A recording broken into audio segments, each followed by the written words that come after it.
Forget the halving, forget the Fed, forget diversification. Let's talk about the everything code, the investor thesis from Raoul and Julien Bittel at Global Macro Investor. Because once you see it, you can't unsee it. Okay, so the everything code says the global economy runs on one formula. GDP growth equals population growth plus productivity growth plus debt growth. Now, since population is falling in advanced economies and productivity is mostly flat, the only thing left driving growth is debt and the liquidity created to fund it. In other words, the economy is on life support. Every boom, every bust, every bubble since 2008, all of it comes down to one thing: liquidity. Now, here's the part they say no one is talking about. To keep the debt machine alive, governments quietly pump new money into the system at a rate of about 8% per year. Add inflation, and your real hurdle rate is around 11%. In other words, if your investments don't make at least that much, you're getting poorer, even if prices look stable. That's silent debasement of fiat currency.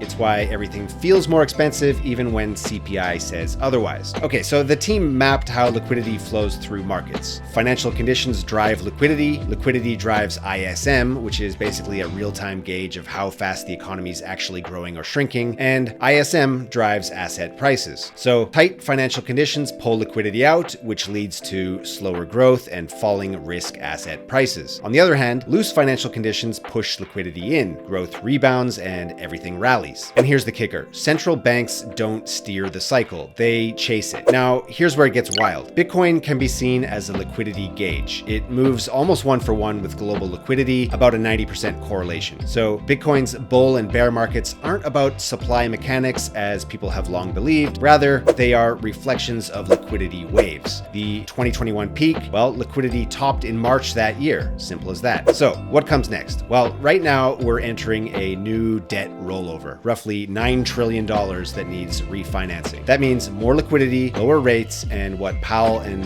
Bittel call the banana zone, the parabolic end phase of the cycle. Their data says it could run deep into 2026. And if they're right, Bitcoin isn't done. It's just getting started. The everything code can perhaps be simplified as liquidity drives everything. Ignore the noise, understand the flow, and you'll see the future before the rest of the market does. Light me up in the comments if you think this is silly moon boy talk.